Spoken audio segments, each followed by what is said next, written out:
All right. So we have about 64 participants in this session. I'm just trying to find out if we have anyone here who has written mains examination before, and looks like of the responses that I've got so far, looks like we don't have many people who have written the mains examination here. All right, not an issue. So let us start this session now. This session is called Sociology Booster Session, and the main idea behind this session was to talk to students. The main idea behind this session was to talk to students who have prepared the basic content in sociology, right? They may have given 1 or 2 mains examinations, or they are likely to give the mains examination next time, whatever may be the case. Okay, it is generally addressed to students who have done their basic sociology preparation, right? But they are somehow stuck with the problem of average scores. Okay, that is something like 200, 210, 220 scores of this range. All right, there are a lot of students who have put in the necessary hard work. All right, they have mastered the basic content. They have also given a number of tests, practice tests, mock tests, but in spite of that, they often get stuck with somewhat average scores. They get stuck with somewhat average scores, right?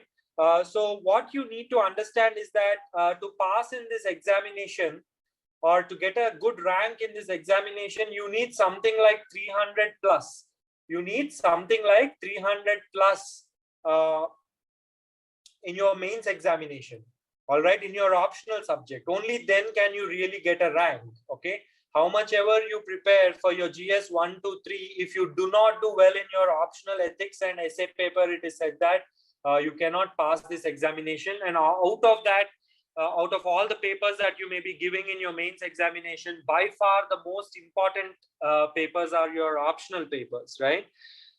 So what we thought was that we'll speak to those students who have put in the basic work, right? Who have mastered the content, all right? Or they have gone through the entire syllabus. They have mastered the basic content. They may have also given a few mock tests, but then they are unable to get that high score. They are unable to get that high score, right? So we are basically trying to speak to that kind of an audience, but I'm very sure that it will be useful for students who are just starting their preparation, right? Because it's better to know what is expected right at the beginning rather than wasting a couple of years giving mains examination without an idea as to what UPSC is really expecting from you. Isn't that correct? Okay, so I'm hoping that this will also be useful for students who are about to write their mains examination or who are preparing for next year or the year after that. All right. So let us start with this presentation. See, generally, when a student has put in the basic effort and is stuck with average scores, right? Usually there are 3 kinds of problems that we can identify. There are usually 3 kinds of problems that we can identify with students who have done some amount of preparation. They have given mock tests, but they are unable to get really high scores. Now, what are these 3 problems? First is related to the coverage of syllabus. Very, very important, very important issue. Okay, most of the times your preparation is not comprehensive enough. Your coverage of topics is not comprehensive enough, which is why you are able to answer, say, 60-70% of the question paper really well, but in the other 30% of the paper you're writing really poor quality answers, right?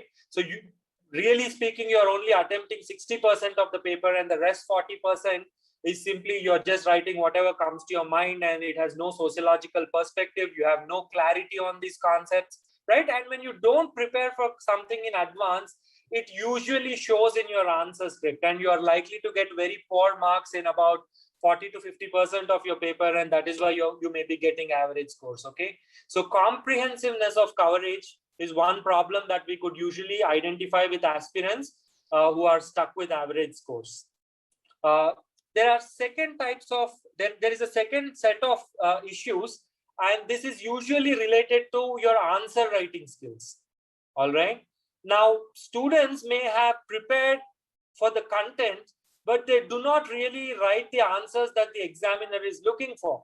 Okay. They have put in a lot of effort. Okay. They have made their notes. They have collected certain whatever thinker names, case studies. They have done all of that. And they have also put in a lot of effort to memorize this.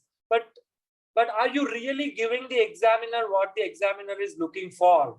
Right? If you don't, if your answer script does not speak to the examiner and does not tell the examiner or does not give the examiner what he or she is looking for, then again, the examiner is likely to give you average scores, right? 4, 5, 4, 5 in each question. And then you are missing out on 1, 2 additional marks in each question. And that adds up to about 60, 70 marks overall in both of your papers combined. So that is one major problem that we could locate with senior aspirants who have given 1, 2 mains examinations, but constantly stuck with average scores, right? Then the third sort of problem is that a lot of people tell us that we cannot finish the paper. All right, we cannot finish the paper. You know, we start writing, and by the time we finish the first 2 hours of the examination, we are left with something like 100, 120 marks more to write. Then because of this, the quality of answers gets compromised, and as a result, we are unable to finish the paper. This is what a lot of senior aspirants actually complain about. Okay, so these are the 3 main problems that we could locate with senior aspirants who have put in a lot of effort. There is no problem with the sincerity. Okay, there is no issue with hard work. There's no issue with sincerity on behalf of the aspirant. But even then, these problems tend to persist. And this is the reason why they are ending up with low scores in their actual mains examination. So what I thought was that I will speak about each of these issues in some detail and also try to answer any specific questions that you may have. Okay, so I would be spending about 45 minutes to 1 hour speaking about the problems, elaborating about the problems that I have mentioned here, and after that I'm open for a question and answer round where I am more than happy to answer any specific questions that aspirants may have here. Starting with the coverage of syllabus part. Okay, let me open my notepad so that I can write down. Okay, so I'm first speaking about the coverage of syllabus. All right, coverage of syllabus.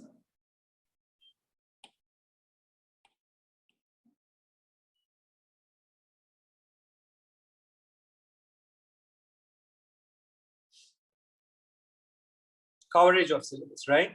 Now, how should you actually look at UPSC syllabus? Okay, that is the question, first of all, that we need to answer. See, your UPSC syllabus, you have paper 1 and you have paper 2. All right. Now, in your paper 1, you can divide these topics under 2 heads. Okay. Okay. Let me label them conventional or conventional, and then I like to use this word gray areas. Conventional areas and gray areas. All right. Now, what do I mean by these conventional areas and gray areas? What I simply mean is that there are certain topics in your syllabus for which there is good quality material that is easily available.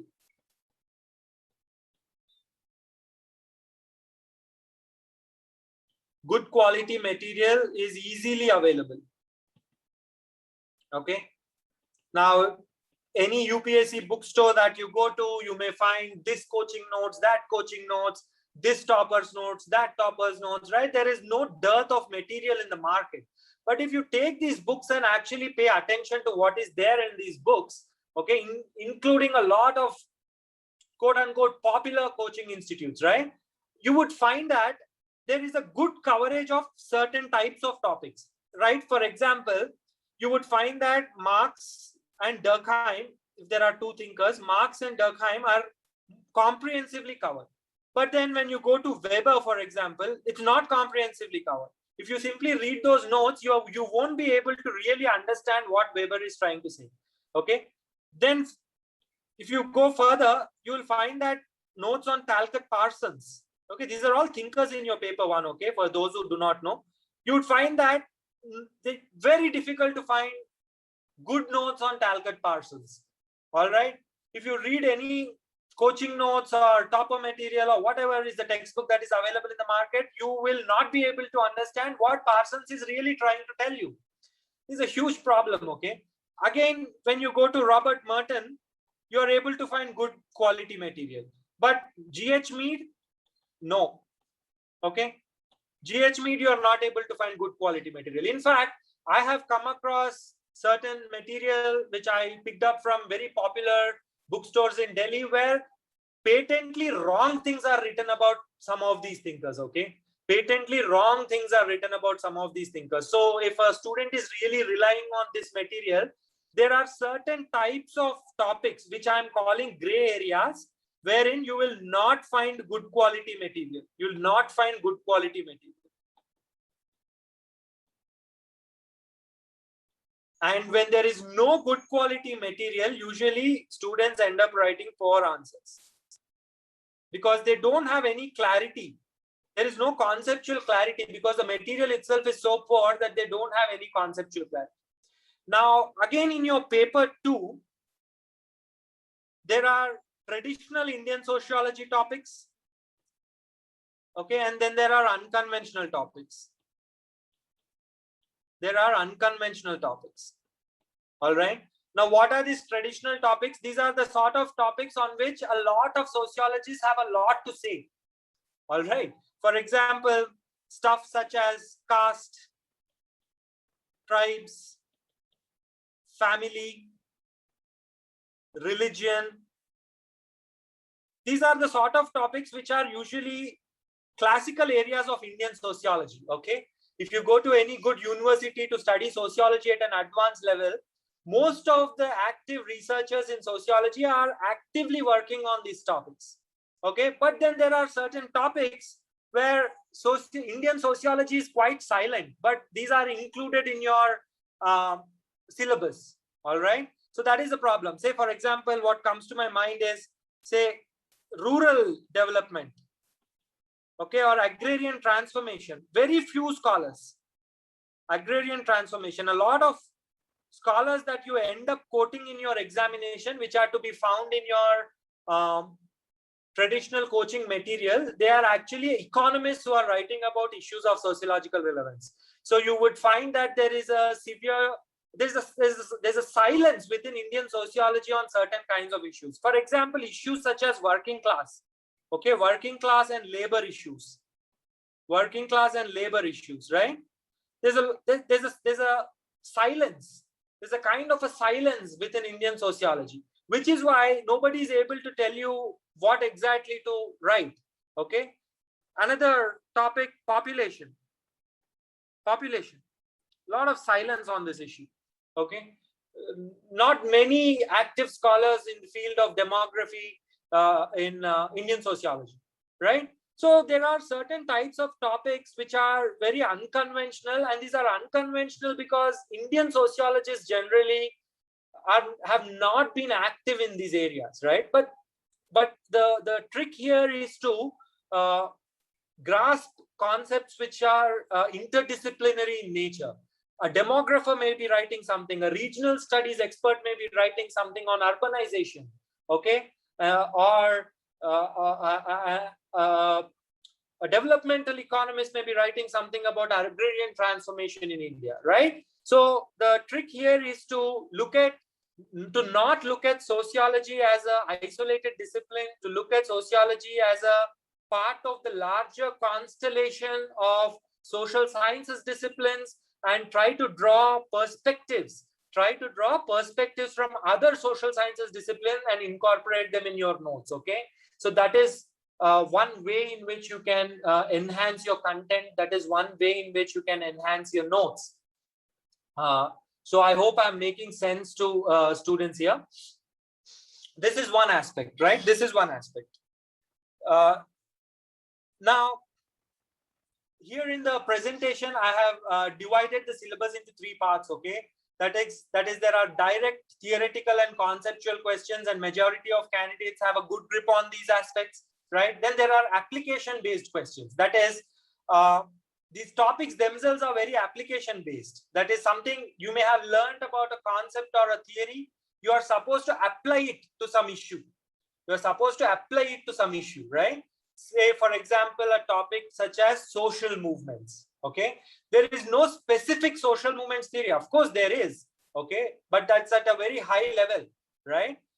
But whatever topics or whatever concepts or theories that you have learned, you are expected to apply these things and think intelligently about a certain number of questions. Okay, for example, I would count population as a topic within this category. All right. Then, as I said, there are gray areas where material is not available, right? So one of the reasons why students are scoring average marks is that 40% of their answer sheet is of very poor quality, and the reason behind it is lack of comprehensive coverage of syllabus. So if you are struggling with average scores, or if you want to avoid average scores when you write this examination, cover your syllabus comprehensively. Cover your syllabus comprehensively. All right. So what is the way to do it? I did not include it here in the presentation, but this is the way to do it. Take each topic from your syllabus, then look at the previous year questions. Then look at the previous year's questions. Say, suppose you have a topic such as middle class. Middle class. Okay. Write down this topic in your notes and make a list of all the things that have been asked under this. Okay. Evolution of middle class in India. Okay. What are the life chances and lifestyle of middle class in India? What is the relationship between this emergence of middle class and the new economic policy that was introduced in 1991? How do you know these topics? By simply looking at previous year's questions. Okay. Now, these are the dimensions that you are supposed to learn.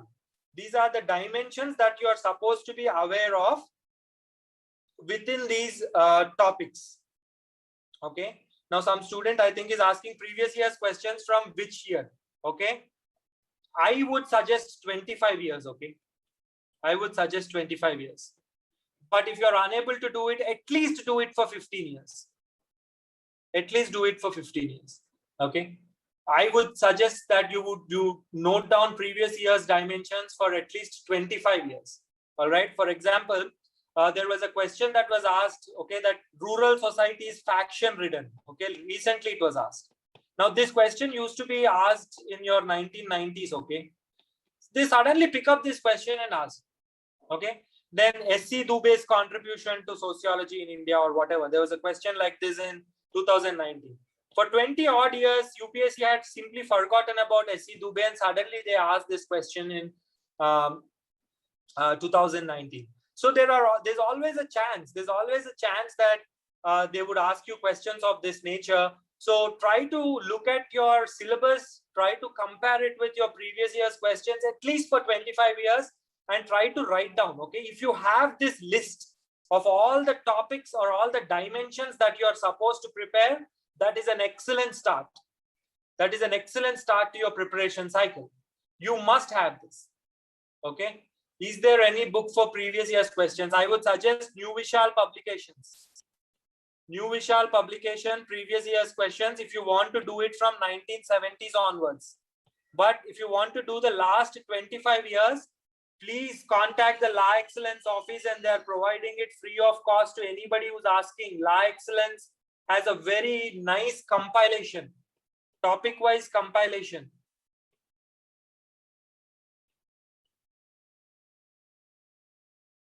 Of sociology syllabus.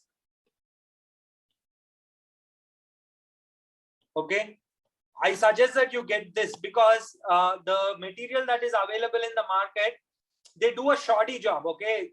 They put some questions which are actually, they use certain questions which are, they classify certain questions which are supposed to be in one chapter in another chapter. Like this, they do a very poor job. Okay. But Law Excellence, they have actually hired a team to do this in a comprehensive way. Okay, so you can call the office and they will send it to you if you give them your Telegram ID, right? So please do this, right? Students, I'll be answering your questions after 30 minutes. Okay, just let me finish what I want to say, and then I would be answering your questions. Okay. Yes, so coverage of syllabus is the first thing. Coverage of the syllabus is the first thing, and if you don't comprehensively cover your syllabus, then you cannot get the score that you're looking for. Okay, then again, something that I keep repeating for paper 2 content. Okay, see, in your paper 2, the problem is that there is no good textbook that is available. At least for your paper 1, if you're a sincere student, you can get George Ritzer, you can get Harlambos, and you can prepare. Okay, and if you put in the right kind of effort, at least 90% of the content can be learned from your George Ritzer and Harlambos, these 2 books. Okay, but with your paper 2, right, there is no textbook. This is a huge problem. You don't know how big a problem this is. This is a huge problem because every topic is scattered here and there. Now, some people suggest that you can study from IGNOU books, all right, but I strongly discourage my students from going through these IGNOU books because they are it's a very poor quality material, all right. Many times even the English is wrong, the punctuation is wrong. Many times they are simply large paragraphs from original books are copied and pasted. Okay, there is no head, no tail, and they've simply given this material. Okay, so IGNOU books are also not sufficient for your paper 2. Okay, now those who really don't know how to get marks in this examination, they simply tell you that you study from IGNOU books. Okay, but when I sometimes find it funny because if you open the IGNOU books and see the content that is there in this IGNOU books is not at all sufficient for the kind of questions that UPSC asks, right? Okay, now coaching notes are also incomplete. Just pick up any popular coaching material, you will find that 50% of paper 2 is missing straight away. Okay, so that is one problem. Then the topics that are related to modern history, there are a number of topics which are related to your modern history, and every year at least 30-40 marks are asked from your modern history part. Okay, social reforms, Protestant movements during colonial period, the impact of colonialism on Indian society, so on and so forth. Good questions are asked. Okay, now what students do is that when they are preparing for their GS1, they don't pay attention to details. Okay, because in your GS you can simply write broad perspectives. Okay, say if they ask you something about social reform movement, you can write about the impact of education, the impact of Christian missionaries, 2-3 more points, and you're done. But in sociology, the questions that are asked from this modern history part are somewhat more deeper. They're somewhat more deeper, right? So you are expected to have a good grasp on this modern history topics, and without this also you are expected to leave out at least 20-30 marks in your examination. Okay, now the consequence of not having good material is that your answers look general studies type answers, all right? And when your answer is like a general studies answer, you end up getting 4 marks. Then moving on to the next set of issues that I spoke about, that is answer writing problems. Okay, now you have a bunch of students who have put in all the effort to master the basic content. Their coverage of syllabus is also somewhat comprehensive, but even then they are getting 4 marks. Why? Okay, let us address that question. Okay, first of all, please understand that UPSC mains examiners are not looking at your ability to remember. If there are so many people who can remember stuff, okay, and that is not being tested. Okay, that is not being tested. I remembered 5 points. How many points did you remember? I know the names of 30 thinkers. How many names do you know? Right? Now, this kind of approach to the answer writing, it can be fatal. Okay, it can be fatal, right? So please remember that whatever is the advice that you're getting in the market, UPSC is really not looking at your ability to remember. If you can remember the basics, that is sufficient. If you remember the basics, that is sufficient. They're not looking for your ability to mug up the names of some 100 sociologists and 100 books. Now, this kind of a thing started, okay, last year. Actually, what happened was that there was one topper who got a double-digit rank with sociology optional, and that person in one of a popular YouTube video, that person has actually said that whatever you write a sociologist's name. Okay, whatever you write a sociologist's name. Okay, now if there is a question on any issue related to women, now suppose you have to write a point, okay, that Indian society is characterized by a patriarchal family system. Okay, this is the point that you have to write. Indian society is characterized by a patriarchal family system. Now this is a very, very generic point. Okay, now this is a very basic and generic point. You can write these points.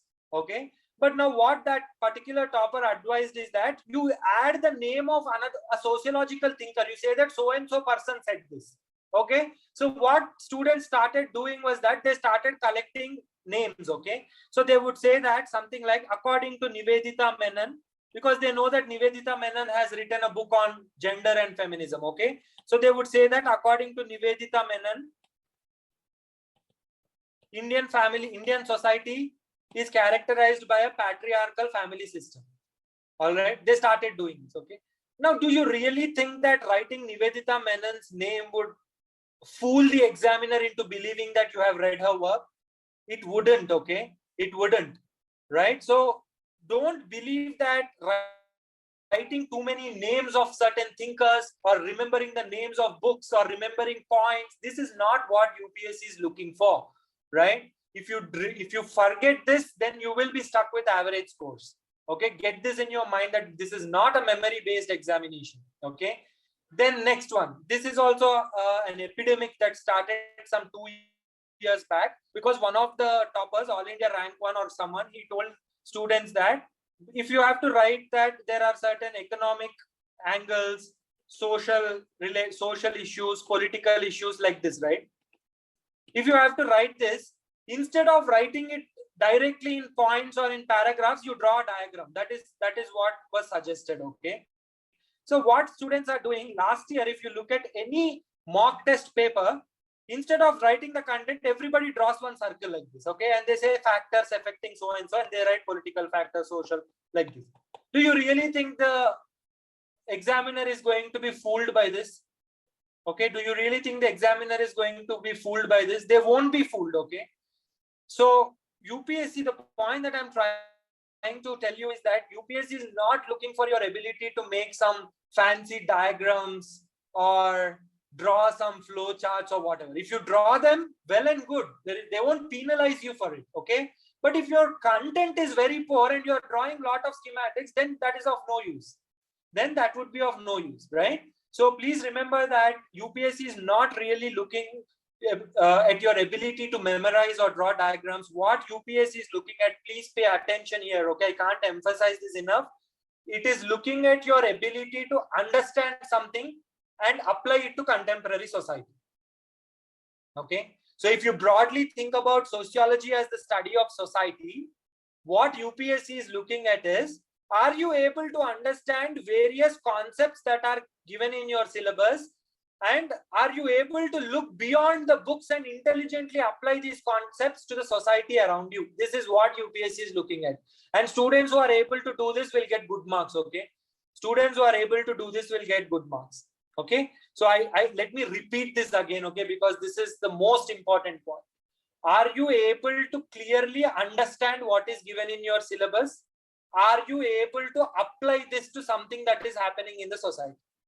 Okay, this is what UPSC is looking at. Okay, so when we understand this, let me just put across some very concrete points. Okay, I have divided it into the mistakes that students do and good practices. Okay, so avoid the following mistakes. Avoid these following mistakes. Okay, don't write static content.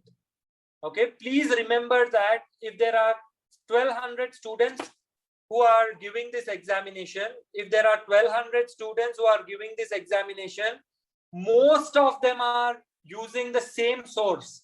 Okay, they are using the same source. Okay, so please understand that if your content is very static, then you will get average scores.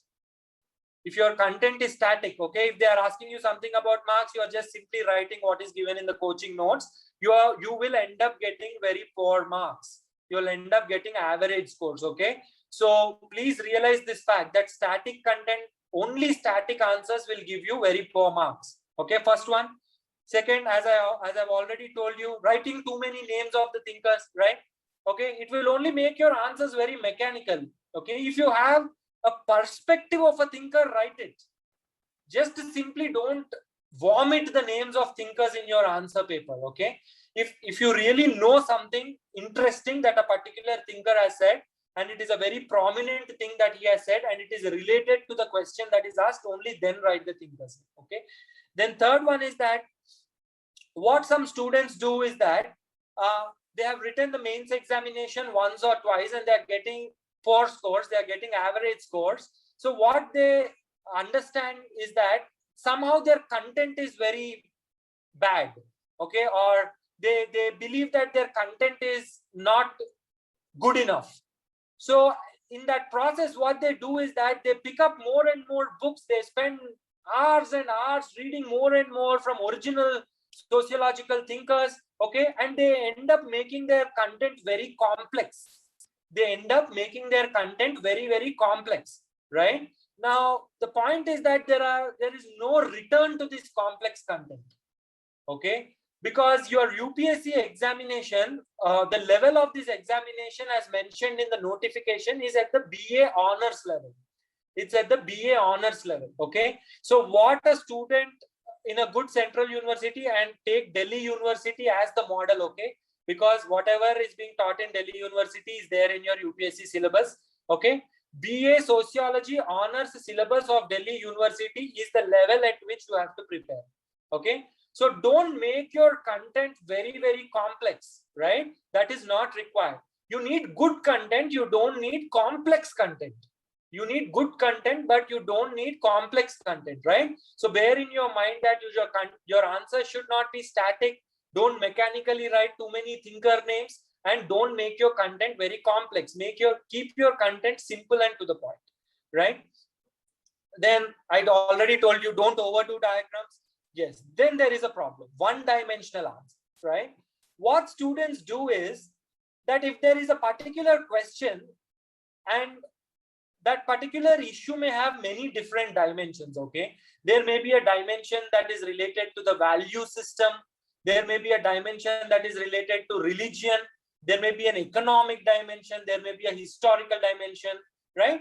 Like this, there may be many different dimensions. There may be many different dimensions to a particular issue. Now, what students do is that whenever they see a particular issue, they simply latch on to one dimension that they know, and they fill up the entire 250, 300 words with that dimension. They write so many thinker names on that dimension. They keep on writing more and more on that dimension. All right. So the point that I want to get across is that in your UPSC mains examination, the breadth of dimensions is rewarded, not the depth of a single dimension. Okay. So if you are stuck with average scores, what must be happening is that you're writing answers from a single dimension. Right? So for example, if you are writing a question on Marx, right? Everybody writes a question on, suppose there's a question on historical materialism. That's a topic in your first paper. The question asks you to critically analyze historical materialism. So you write something about historical materialism, and everybody starts saying how historical materialism is economic determinism. Okay, because that is the point that is given to you in your coaching material. Okay, so everybody starts writing, okay, Weber criticized Marx as an economic determinist. Okay, in Marxist theory, the base determines superstructure. This may not always be the case, and they give 1, 2, 3 more examples like this. Okay, but what about other dimensions? For example, there is a thinker by name called Karl Popper, who called Marxism an unscientific ideology. Why did he say this? Because Marxism is a non-falsifiable theory. Historical materialism is a non-falsifiable theory. Okay, you cannot prove historical materialism to be wrong. And Popper actually said that for anything, any study to be called scientific, you must be able to falsify that study. This is something that you learn in your chapter called Sociology as Science. All right. Sociology as Science. These are all dimensions to historical materialism. If you want to criticize historical materialism, you can criticize it in so many different ways. Okay. But the student is stuck with the idea that Marxism is economic determinism. Q, because under the topic of Marxism in your coaching notes, that point is given. So you are simply harping on that point more and more, right? So that will definitely not give you good marks. Okay. So I hope I'm getting my point across, right? Then the last mistake that you must avoid is writing undifferentiated content. Writing undifferentiated content, right? Because it's amazing how every student uses the same example. It's amazing, okay? Because every coaching center is giving you the same example again and again. It may be mentioned in some book, all right? And they're giving you the same example, and you are mechanically by hearting that example, and every student is writing the same example. Okay, so that is what is called undifferentiated content. Your points are same, but you can differentiate your content by giving new examples, recent examples, something that can be observed in the news of today, this year, this month. Isn't that the case? All right. So if you write undifferentiated content, what happens is that the examiner will immediately know that you have just mugged up coaching material and you're trying to vomit it on the page. And that original idea of testing your ability to apply something, that is lost. You have not been able to convince the examiner that you can understand and apply concepts. Isn't that the case? Right? So please understand that you have to make your content, you have to differentiate your content. This does not mean that you have to make your content complex. Just write new examples. That is the way you differentiate your content. Okay, so I hope I'm getting across my point. Okay, now in the next section, I have just written down certain points as to how your answers must look. Okay, how your answers must look, and this is something that is I'm just trying to give you certain guides as to what type of answers end up getting good scores. Okay, what type of answers end up getting that additional 1.5, 2 marks, which will eventually add up to give you a 300 score. Okay, see, first thing is that you have to write introduction and conclusion. All right, I can't emphasize this enough. But when you write your introduction and conclusion, it should not be a mechanical introduction and conclusion. All right, there must be some thought that goes behind your introduction and conclusion, and this will come only with practice and understanding, of course. Okay, so you have to write good introductions and good conclusions, and only then can you expect that additional 1-2 marks, right? Now, how to write a good introduction, that is something that we deal with in another session. I think there is another session that is coming up, or I think it is part of our test series discussion, I don't know. But you must learn, okay? Try to learn how to write a good introduction and good conclusion, okay?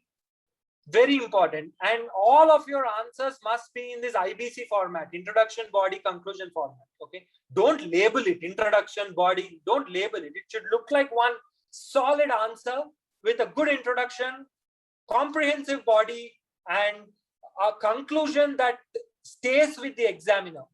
A conclusion which tells the examiner that you know what you're speaking about. All right.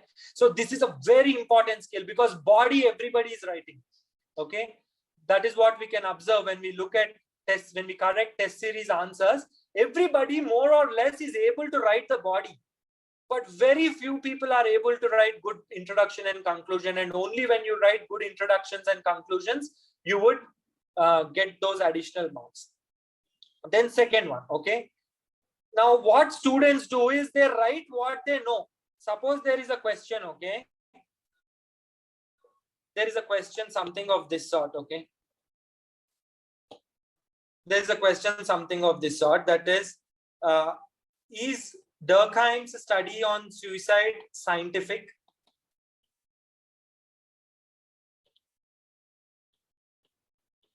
Is Durkheim's study on suicide scientific? Or is the methodology adopted by Durkheim in the study of suicide scientific? Okay, examine. This is the question that is. Now, what students do, an average student, is that they look at Durkheim's method in the study of suicide. Okay, this is what their attention goes to this in the examination. And they start by saying that Durkheim studied suicide to show that suicide is related to integration and regulation in society. They write this introduction. Okay. Then in the body, they detailedly explain what is Durkheim's method. They detailedly explain Durkheim's method, and they write in the conclusion, they write conclusion in the criticism against Durkheim's study. Whatever is giving in coaching notes. This is what they write, okay? Now the problem here is that this is not the question that is being asked. The question that is being asked is something like this. What do you understand by science? What types of studies can be called scientific studies? The same question, what the real meaning is this. What types of studies can be called scientific studies? What type of studies can be called scientific studies? Okay. Can Durkheim's study on suicide be called scientific? And they said examine, okay? It means you have to write why it can be called scientific and why not. Why not? This is what you are supposed to write. Okay. So this is what I'm trying to convey to you here. Students write what they know, they don't write what is asked. Okay. Candidates write what they know, not what is asked in the question. And it is a complete waste of time if you write the wrong content. If it is not asked in the question, if you are mechanically writing that, okay, you will waste 15 minutes in the examination and you will get just 1-2 consolation marks. If the question is for 20 marks, if you don't understand the question and write what you know, you have lost 15 marks, 15 minutes, and then you will get 1-2 marks in that question, which is a very poor score, right? So try to understand what is asked in the question. Try to understand what is asked in the question and answer what is asked. Don't answer what you know. Don't answer what you know. Okay? This is one thing that I want to tell you. Then next one. Whenever there is a question that is asked in paper 1, your mind should always start thinking, how can I apply this with something that I learned in paper 2? The students who are able to get excellent scores, right?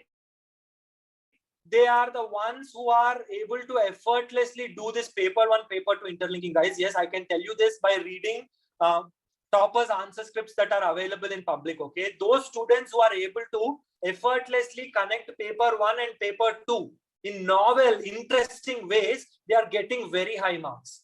Okay, for example, suppose there is a concept called bureaucracy. Okay, and they have asked you to critically analyze or write something critical about Weber's concept of bureaucracy. What students do is they list Weber's ideal type bureaucracy. These notes are there, okay? They're very easy to get. List ideal type bureaucracy. Okay, what are the various features? And every student writes this, okay? Robert Merton criticized it as so-and-so. Okay, gypsum plant study, where it was shown that it was so-and-so. Question, things that are there in all the coaching notes. Now, what a student who really gets the rank will write is that they will connect it with paper 2. Okay, in your paper 2, there are studies such as land reforms. Okay, community development program. Okay, there are questions of this nature. Okay, there are topics of this nature. And if you study these topics, you know that one of the main reasons why these programs fail is because of the attitude of bureaucracy. Okay, so they write that Weber's contention that bureaucracy is apolitical, neutral, and simply instrumental in nature is wrong, because we can see that bureaucracy actively, as pointed out by scholars like A.R. Desai and Bal Gopal, the bureaucracy in India actively they actively obstructed the implementation of land reforms and community development program, for example. You can write points like this. Okay, so if you are simply writing static content and if you are unable to look at your paper 1 and paper 2 together, okay, if you are unable to look at your paper 1 and paper 2 together, you will end up getting very, very You won't get poor scores, you'll get average scores, and that's not enough to get a rank. Okay. Now, whenever some question is asked in paper 1, your mind should start functioning in the direction of how I can link it with paper 2. And when something is asked in paper 2, your mind should start functioning in the direction of what kind of Western classical sociological thinkers or what kind of theories, concepts can I bring in to this answer? Okay. What kind of thinkers, perspectives I can bring into this answer? All right. So you must pay attention to this. Okay. Now, this is another epidemic. Okay. I don't know who told students to write like this. Whenever there is a question, they say this issue can be analyzed from functionalist angle in so and so way, Marxist angle in so and so and way, right? In every question they write this. Okay. This is not required really. I don't think this is required because every issue does not have a functionalist, Marxist, whatever feminist explanation. If it is relevant, write it. If it is relevant, write it. Don't do mechanical things of this nature. Then exemplify, that is illustrate your point. Okay. If you are writing something, give an example, and this example must be new example, not something that you have read from some coaching notes or that you have read from, say, a very old textbook. Okay. It's not like this. Okay. Give a new example, something that is happening in the society. Okay. Say, for example, there's a concept called great tradition, little tradition. Okay. In your paper 2. Now, every student is writing about McKim Marriott's study of Kishan Gadi. Why? Because it is given in your NCERT, this IGNOU book. Okay. Can't you think more deeply? Can't you think more deeply about how there is a great tradition of modernization and little traditions of the people and how there is a conflict? Can't you think about the Supreme Court judgment on Shabarimala as an example of India's great tradition and people's resistance to this, or people's religious notions as the little tradition, and how there is a gap between great tradition and little tradition? Can't you analyze it like that? Can't you analyze it like that? This is what toppers are doing. They are able to take things that are happening right now and they are able to apply some concepts, right? Because every student knows, who has prepared for the mains examination, that there is a thinker called Yogendra Singh, and he has given a concept related to great tradition and little tradition, and how there is some discontinuity between great tradition and little tradition in India. Okay. Now, every student knows this, but they are unable to intelligently apply it. Okay. And use examples that are happening in the present day society to tell the examiner that I really know what it means. All right. So I hope I'm able to get across my point. Okay. The same thing that I have given here, when there is a theory or concept based question, always try to tell the examiner this concept can be used to understand something that is happening in present day society, things that are happening in present day society. We can use this concept. Okay. Make a list of 20 big things that have happened in that year. Okay. 20 big things, not just that year, last 1-2 years. 20 things that have happened in our society, which are popular, which everyone knows, and use the same content or same phenomena, same examples to analyze in various questions. Okay. So if you have 20 examples, maybe you can use at least 8, 9, 10 in your final examination, and that will give you a good boost in your scores, right? So try to differentiate your content by looking at contemporary happenings, and first it has to be pre-prepared, or the way I put it is, you have to prepare it in advance. Okay. So if there's a question on this topic, I'm going to use this example and I'm going to analyze it like that. Okay. Prepare 20, 25, 30 that have happened in the last 2-3 years, and that will definitely give you a boost in your scores. Okay. I guarantee you that. Okay. That if you implement this, okay, knowing is one thing, actually implementing in the exam is another thing. All right. So some students are able to implement it well. Why? Because they have practiced. Even if you know it, if you have not practiced, and if you have not practiced implementation in that 3-year time frame, then it's of no use. All right. So these are the things that I wanted to get across to all of you, right? So let me just recap what I have told you. I have told you that students are getting stuck with average scores because of 3 main reasons. Because one is they don't have a grip on the entirety of syllabus. They have poor content in some parts. Okay. Then second is that they have some issues related to how they are writing. Okay. They are not including the elements that the UPSC examiners are using for. Third is that they are writing really irrelevant content. Really irrelevant content. That is why they are using up all the time and they are unable to finish the paper. Okay. So this is the reason why people are stuck with average scores. If you're getting 4 scores, right? If you're getting say 160, 170, 180 out of 500, it means that you have content problem. You have not understood sociology properly that is required for UPSC. But if you're getting 220, 230, it means that you have understood what is required, but you're unable to implement strategies to actually give the examiner what he or she is looking for. Okay. So this is the reason why you're getting average scores, and with some practice, some guidance, and work in the right direction, you can definitely improve. You can definitely improve because you're getting 230, 240 already. Okay, you just have to make it 300. Okay, so focus on implementation rather than adding more content. Focus on implementation of certain strategies to give the examiner what the examiner is looking for. Okay. So I hope this I have been able to convey what I wanted to. I'm just hoping. Okay. Now I'm open for questions. I'm open for questions now. Let me just open the chat box. Let me see if there is. See, students, I cannot scroll back and answer your questions. If you have any question, please type it out now. Okay. Okay, Sham, I'm unable to understand your comment.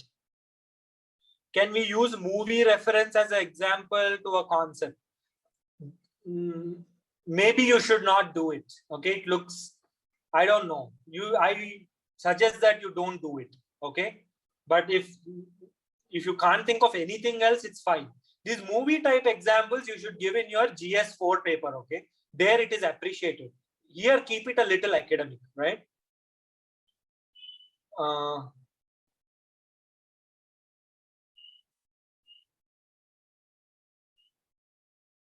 Can we use movie reference? Okay. I can't understand Sham's comment. Okay, before I do that, see, I wanted to give out my Telegram ID. Okay, students are of two types who come to me. Those who are freshers who want to start. Okay, those who are freshers and who want to start their sociology preparation. Then if you want content enhancement, sorry, you want score enhancement. Okay, score enhancement, right? Now, these freshers, this is very easy to handle because I can give you all the content and whatever is the foundational sociological knowledge that you require for UPSC, this can be easily delivered. Okay, so this is one thing. But students who are trying to enhance their scores and want to come to me, this is going to be like a process. Okay, because I don't have any magic wand to suddenly help you get scores, or because if I had that kind of a wand, I would have passed the exam myself, right? Because when I was writing the exam, I didn't know the challenges of implementation, and only later that I got to know. So it's a process, and I can help you with that process, especially if you are third main, second mains kind of students. I can be a guide, I can be a friend, and I can try and help you with this process, right? So that is the idea. So you can telegram me for whatever queries that you have. Okay, I just wanted to get this across because I may forget towards the end. Okay. Sir, how to cover gray areas as we can't rely on coaching notes? The only way to cover gray areas is that two ways. Okay, one, you can take the help of someone who has studied sociology at the university level. Do you have a brother? Do you have a sister? Do you have someone in your neighborhood, friends? Okay, make him your guide. Okay, make him your guide, or like, seek out that help, because they can tell you very easily. Okay, they can tell you very easily, right, that this is what it means. They can tell you very easily, right? So that is one way of doing it. The other way of doing it is what everybody does. Okay, go to a library, pick up a book and read. Okay, now don't ask me which book, because there is no book that is available in the market straight away. You may have, there are different books to get different dimensions. Okay, so if you have some specific you need a book for some specific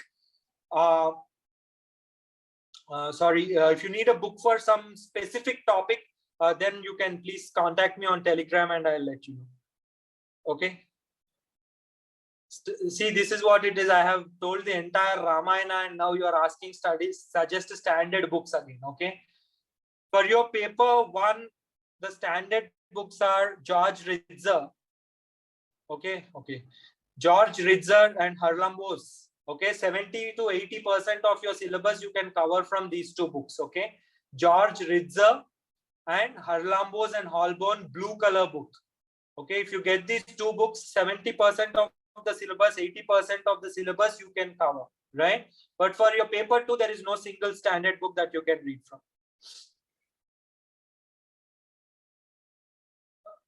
Sir, when will you be starting optional classes? The next foundational course is going to start on August 1st. Okay, the next batch for the freshers, right? Foundational course is going to start on August 1st, and the test series for senior students is already launched. I don't have any background about sociology. How can I build my concepts, right? You can use some textbook, you can use internet videos, YouTube videos, right? So try to understand what are the topics first of all, and try to simply find out what they are by watching some YouTube videos or reading up the Wikipedia page on these entries. Okay, spend some time and you will be able to pick up these topics. Obviously, you can always come to the class, but if you don't want to come to the class, this is what you can do. Can we read NCERTs for strong foundation for basics? See, your NCERT books are very, very brief. Your NCERT books are very, very brief. They will give you some idea as to what sociology is, but they won't be sufficient to build your foundational concepts. Okay, they're not at all sufficient to build your foundational concepts. Difference between anthropology optional and sociology optional, right? First of all, the content itself is completely different. The content in anthropology is different and the content in sociology is different. Okay, anthropology deals with a comprehensive study of man, as they say, human beings. Okay, so one significant part of your anthropology syllabus has to do with evolution. Okay, this is called physical anthropology. So students who are happy studying a little bit of zoology and the science kind of topics, then they can opt for anthropology. Second thing is that if you are focused more on esoteric societies or exotic societies, right? You take an interest in knowing about some tribal society that is there in Chotanagpur Plateau, or knowing about some type of society that is in Africa, these kind of things, okay? Because these are the things that are tested in your anthropology paper. Do you know something about different tribal societies which are not well known to us, right? So you can take anthropology in that case. But if you want to study more about modern societies, how modern societies have been changing, more political dimensions, right? Aspects such as patriarchy, aspects such as population, aspects such as urbanization, these are all classical sociological topics. Okay, so if you are more interested in modern society and how it's changing, I suggest that you take sociology as the option. But other than that, there is no other difference in terms of whether this is easy or that is easy. Students ask me this question and it's a foolish question. Okay, there is no optional that is easy or hard. Okay, if you have the aptitude for a particular optional, if you are able to understand what the teacher is saying, and if you're feeling comfortable with that optional, then you should come and join that option, right? There is no easy option, there is no hard option. Okay, this is a huge myth that has been propagated, particularly in Hyderabad, that anthropology is easy, as if every student who is taking anthropology is getting good scores. That never happens. Okay, so this is also because there may be some teacher who has a good marketing ability and wants all students to take anthropology. They just spread these kinds of rumors. Okay, so don't fall for those things. Okay. No channel by this. This is not a channel, guys. This is my personal Telegram ID. Okay, this is my personal Telegram ID. So if you have any questions, you can ping me there. All right. We'll also be starting a sociology Telegram channel very soon. I'll add you to that channel if you ping me on my personal Telegram ID. How to really get sociological slang in writing answers, right? You get this by simply reading books. And you don't have to really use jargon, okay? Okay, you don't have to really use very complex words, okay? Use simple words, okay? The words that are mentioned in your syllabus, things that every student knows, okay? They don't give you marks for using very complex words. Words that everyone knows. Anybody who has prepared sociology will know a word called anomy. Use it in the right context. That will give you marks. Telegram ID, I have written it down here. This is my Telegram ID at AQNON. Okay, at AQNON. Okay, this is my Telegram ID, and you can ping me there, and I will answer your questions. Sir, can we relate Indian society to paper 2? What paper 2? Your optional paper 2 is all about Indian society. You have to relate it. Okay, your optional paper 2 is entirely about Indian society. You will learn certain concepts there. When you learn those concepts there, what is expected is that you're using those concepts to understand what is happening today. Okay, and if you demonstrate that, you will get marks. I am basically science background student, so for me, which one is better, anthropology or sociology, right? See, try to look at what sociologists study and what anthropologists study. Okay, maybe attend 1 or 2 classes from each of these optionals, and you will get an idea as to which subject deals with what. Okay, so a lot of students who get excellent scores in sociology are all engineers. Okay, so please don't worry about having prior knowledge about sociology. Every year, the students who get excellent, that highest marks in sociology are all engineers. Okay, so you don't worry about whether you can learn sociology if you're from science background. Where to cover current affairs? From your Hindu newspaper. How long optional coaching goes? Your optional foundational course is for 4 months. Okay, it's a 12-week program. In poverty questions, can we use middle class, religion, tribes, gender, migrant workers, regions, urban, rural? Yes, you can use all these dimensions. You can use all these dimensions. Okay, you can use all these dimensions, but do it in a coherent, intelligent way. Okay, don't write mechanical. About factual knowledge means what? Please ask your question properly. Yes, my name is Vikram. Yes, okay. So if you're calling the La Excellence administration, and if you want to reach me, you can ask for me. That is Vikram, and they will help you get to me.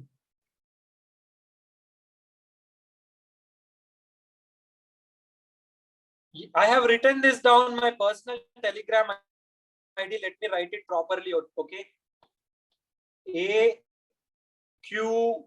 AQNON. Okay. So if you type at AQNON in your Telegram, you will be able to see my Telegram profile. Okay. A lot of students are already messaging me here. So yes, this is what it is. AQNON. Sociology related to GS papers. Yes, sociology has a very huge overlap with your GS papers in your mains examination.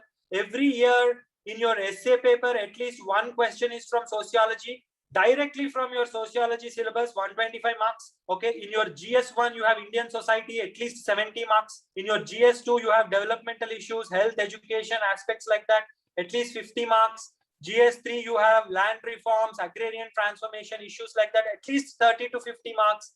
Okay, and your GS4 paper also. Okay, because you learn so many things about bureaucracy, so on and so forth, you can write good answers here. So I don't want to put any number here, but this is what it is. Okay, so it is said that sociology has one of the it has a large overlap with GS. Okay, that is why it's so popular, right? Sociology is so popular, and particularly compared to anthropology, sociology is so popular because it has a greater overlap. It has a greater overlap with your GS syllabus, right?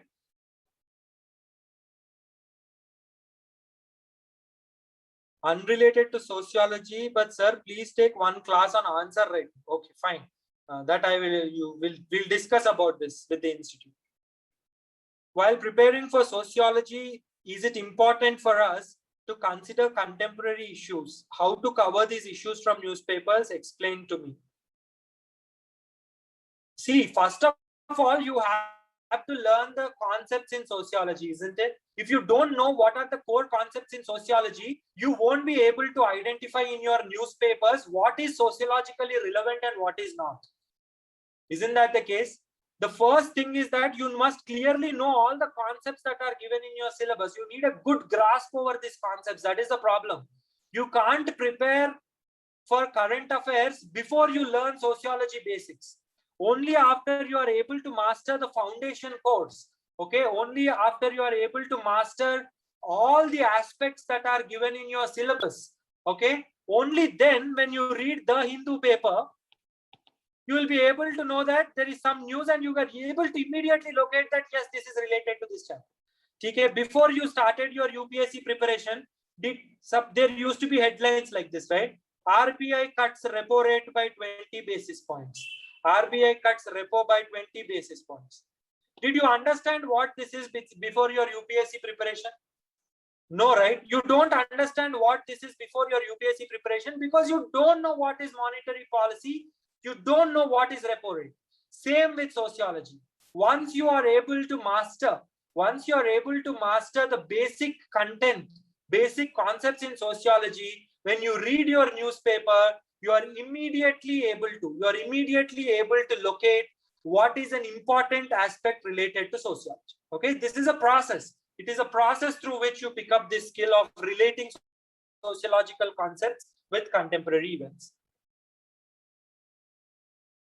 Sociology on essay writing, yes, very much, because 99.99% there will be 125 mark essay directly from sociology optional syllabus. Okay, so definitely it will help you in your essay writing. Okay, writing coherently means that it has to be logical.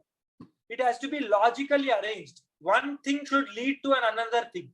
It should not be the case that there are certain points, certain dimensions, and they are all hanging in the air. There is no relationship between them. Okay, whatever you are writing, it has to be logical. That is the meaning of coherence. Okay, that is the meaning of coherence. When offline classes will start, you have to ask K. Chandrasekhar Rao, the Chief Minister of Telangana State, this question. We also want to start offline classes as soon as possible, but as soon as there is permission to start classes, we are going to start them. How many answers to practice? Okay, don't ask mechanical questions like this. Okay, are you a child? Are you a child to ask this question? No, right? Write as many questions as you can. Okay, one student may just be writing 2 questions, but he's writing them well.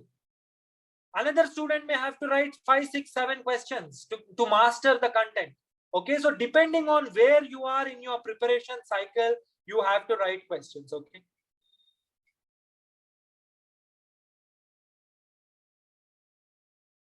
What percentage of papers 1 and 2 require usage of thinkers in sociology? 90%. Sociology means, see, that is another thing. Okay, sociology does not mean that you write what you think. You have to write sociological perspectives, and you are not a sociologist. So there must be some thinker who had said something about it, right? Okay, so it's not about thinkers, it's about using perspectives. That is what I was trying to tell you. Don't get behind this thinker, that thinker. Perspectives. Okay, critical perspectives. How is that a sociology student is able to look at a particular issue more deeply using a different perspective compared to someone who has not studied sociology, right? You have to demonstrate that. These kind of questions I really don't know how to answer. Poverty, prenatal, sex determination, demographic related question should get more factual. Where will you get content for it? There is a book called Bhende and Kanetkar, okay, which is related to your population, right? Bhende and Kanetkar, you can get that book, but it is 400 pages long, okay, and it's quite the statistics are outdated. So look at what statistics that this Bhende and Kanetkar book is quoting, and then search for latest statistics on those parameters and make a list. That is how you're supposed to do it. How to differentiate paper 2 answers, because paper 2 society, your Indian society answers are going to be general points. In paper 2, if you are writing something about communalism, there are specific technical points that you have to write. Okay, that you will know when you study sociology.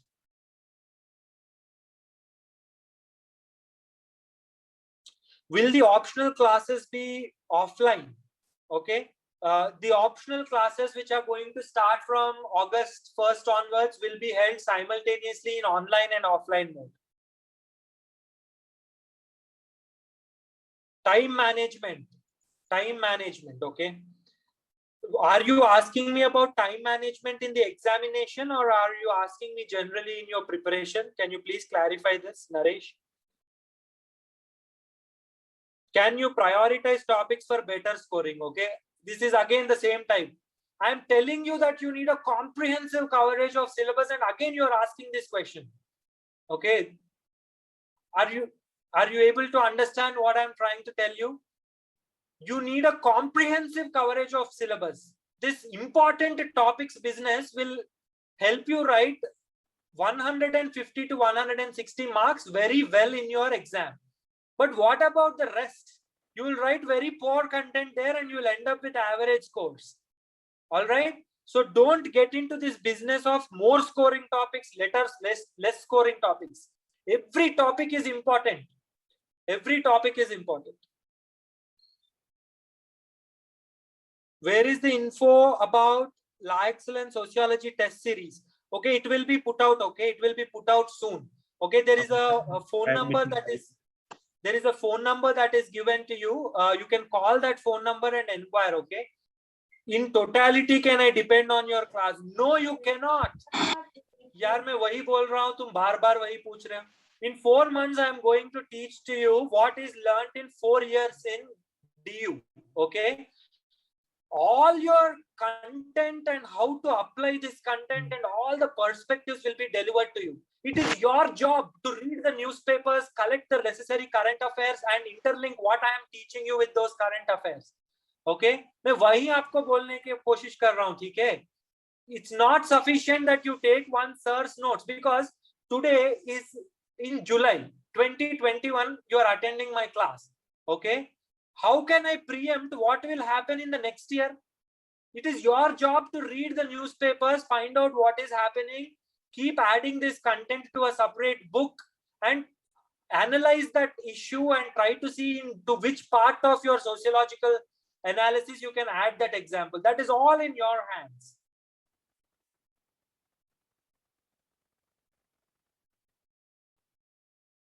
There is no book, okay, for your population. There is a book called Bhende and Kanetkar.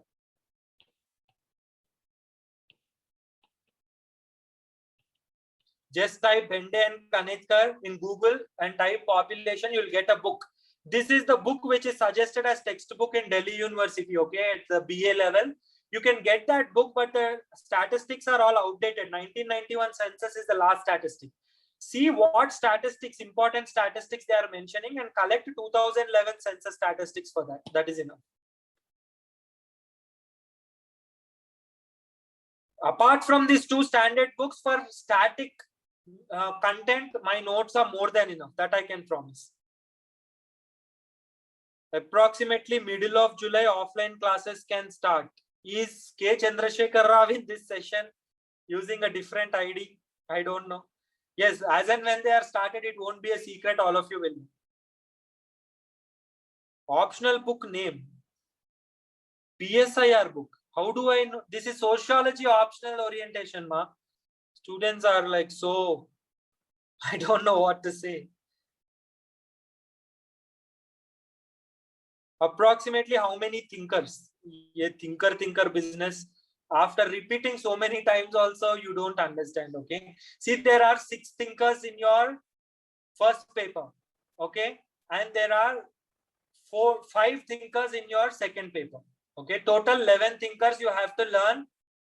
Total 11 thinkers you have to learn properly. Other than that, in each topic, there are various sociologists who had various kinds of things to say. As and when we deal with those topics, you have to learn what these sociologists are saying and appreciate what they are saying. So all in all, put together, you have about 11 thinkers that you have to know in detail, and all the other thinkers, you have to know what they are saying. You don't have to know entirely about their theory. Okay. Any books like NCERT for GS? No, there are no books. अरे यार मैं बोल रहा हूँ.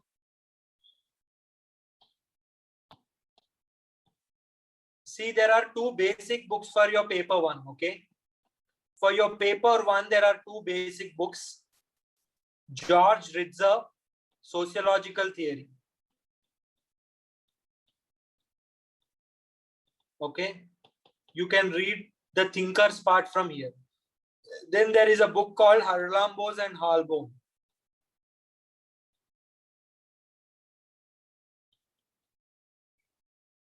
Okay, this blue color book. Okay, very, very useful book. And together from this, you can get around 80% of your paper one. Okay. The remaining 20% is not available in textbooks. For your paper two, there is no textbook. If you want to know the names of books that you can read for your paper two, please go to YouTube La Excellence channel. There you will find something called as Sociology Pre-Course. In one of those videos, I have explained all the books for various topics that you can read. If you want to read by yourself, get the original books and read. In that video, I have explained. Due to paucity of time, I'm unable to repeat it here. Self-study for optional, very risky. Okay. See, now I'm not saying this for promotion of my optional classes or anything. I'm saying it's risky because, see, you have a 1 year cycle during which you have to prepare for your GS and optional, right? Now it's possible entirely that you can prepare for your optional all by yourself. But what happens is that what you can learn in 4 months, you'll end up taking 8 to 10 months to learn if you are preparing by yourself. So if you are writing the exam in 2023, right, and you are starting right now, you can very well prepare by yourself. But if your aim is to give the exam in 2022, I strongly suggest that you take some coaching support, not necessarily my class, any teacher that you like, you can go and take that support because it will help you save a lot of time. So if there's nothing else, I think we can stop here right now. Are there any more questions, students? So I'm assuming that based on the kind of questions that are being asked, most of you are freshers who are trying to find out which optional to take and how to prepare for various optionals, right? That is the impression I'm getting. No problem. I've given you my Telegram ID, and we are going to do a separate session entirely for freshers. Okay, don't worry about it. We are planning to do an entire session separately for freshers, where I will answer all your questions related to how to choose an optional subject, how to start your preparation, all of that I will answer in that session. Okay. In the meantime, you can stay in touch with me and all the best, everyone. Study very hard, stay safe, take vaccination when it's your time. Okay. And stay indoors as much as possible. Don't get sick and keep studying hard. Success will be yours. Okay. Great. Thank you very much. And I'm going to end this session now.